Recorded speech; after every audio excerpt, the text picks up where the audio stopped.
the Coolidge effect. On some levels, that's something which would characterize some years of my life, the condition I had and people have. It's also known as the honeymoon effect. Even if that's different, let's start with the honeymoon effect. Honeymoon effect, basically after 2 years, they say that couples have a tendency to experience trouble in the marriage or friendship, whatever it is. Tal Ben-Shahar, Harvard professor, positive psychology, the most popular course ever there, gave this example. One could be married to Halle Berry. At the time, some years ago, maybe 10 years ago, she was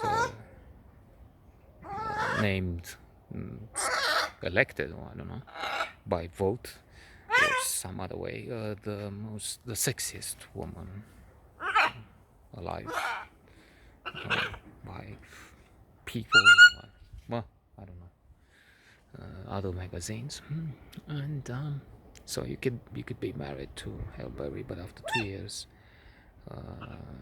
you are attracted by somebody new.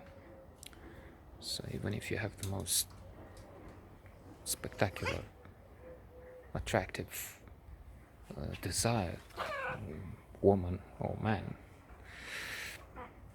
next to you, if it is somebody you, it doesn't mean you're going to do that. I don't know what the proportion is now, 50-60%, depending also on the country. 40% of marriages end up in divorce, but there's still people who find a way to flourish together. The spheres of Plato, maybe, which have found each other. It's a tendency. So now that's one thing, but quite long term. Still, 2 years is not 3 days or less. For the Coolidge effect, which applied to you truly, somehow, it starts from an anecdote. President Coolidge, American president, about 100 years ago, went on a visit to a farm of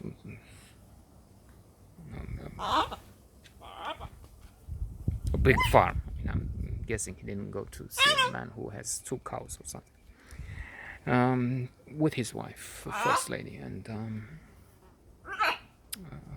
as they were shown different things, the first lady noticed a very active rooster who had sex with a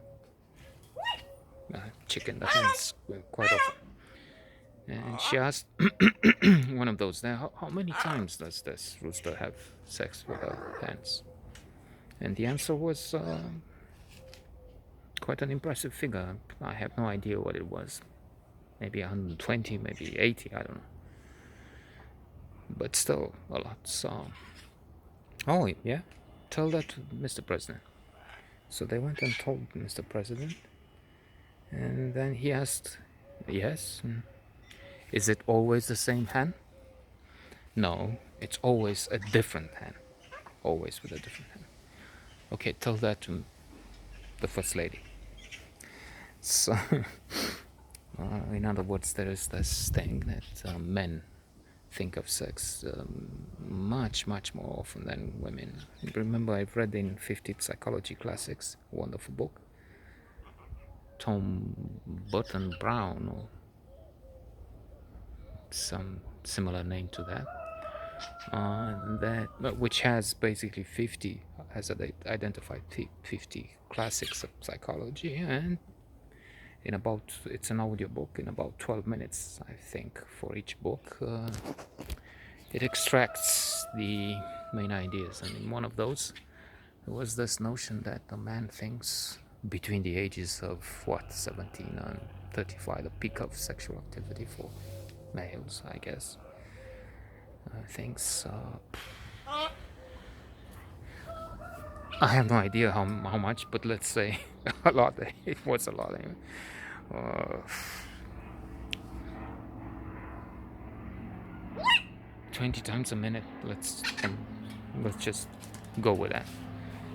While a woman thinks 5 times a day, so it's a big difference. And furthermore, there's this Coolidge effect, which hit me in the head, or full blast. So there were days of summer, especially, when I would go alone. Most of the time, I'd say alone. Student park, let's say, and then Herstow. These were places where I would just walk about, and then once in a while I would ask, "Would you like to talk?" That was the pickup line, and then mostly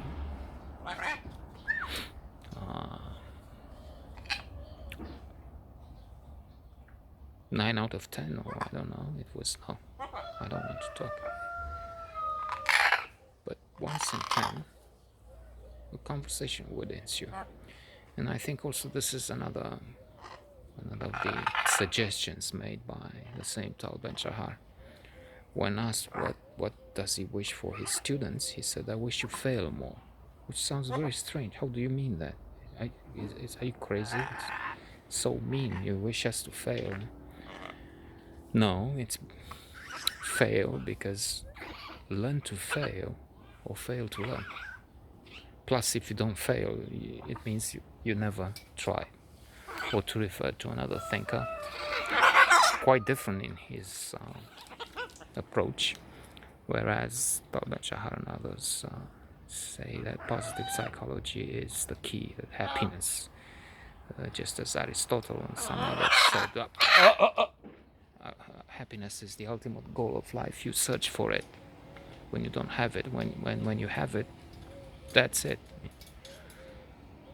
Jordan Peterson basically says this is nonsense. If you're happy, that's fine. More power to you, or something like that, he says. But don't think in these terms. He's more on the view that you have to be prepared to be a sort of Noah, to be prepared to be the Messiah. Once calamity strikes, and it will strike, you will have a chronic disease, something very serious, if not you, somebody in your family, and if you don't have it now, you will have it. So be prepared for that, to be strong and so on. Hello. He insists on delay gratification, other things.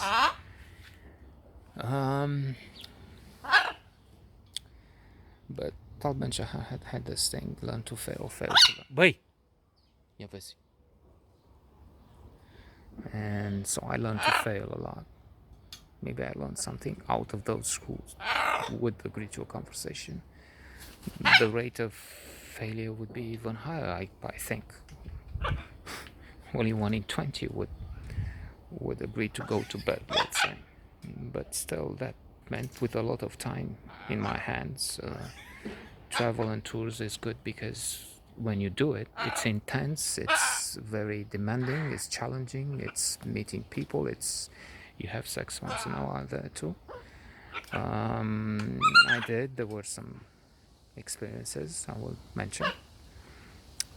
But then you have quite a number of days in between when you're just free to go to student park and lay in the sun, and once in a while, as I said, engage in conversation and ultimately in a closer relationship. This is not I have to keep making amends and say my forgiveness and try and repent and put ash in my hand and do the penance, whatever that would be, especially now that this guy Peterson is throwing a different light. I mean, I rejected religion, but now that he explains that we can associate God with chaos, sorry, the other way around, God with or the devil with with chaos, and find different psychological meaning in the biblical stories. A new approach would be needed, so I'll have to do that and pray and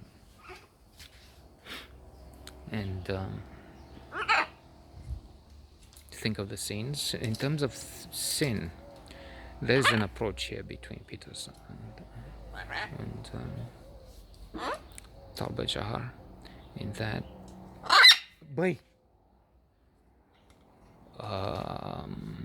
sin, Peterson says, comes from Greek, ancient Greek probably, and means missing the target, missing by not aiming at all, not trying, so not failing. Have to learn to fail. I guess this is coming from both in a way. By aiming in the wrong direction, so there are different ways of sinning, missing the target. So yeah, about the Coolidge effect in the days to come, I guess.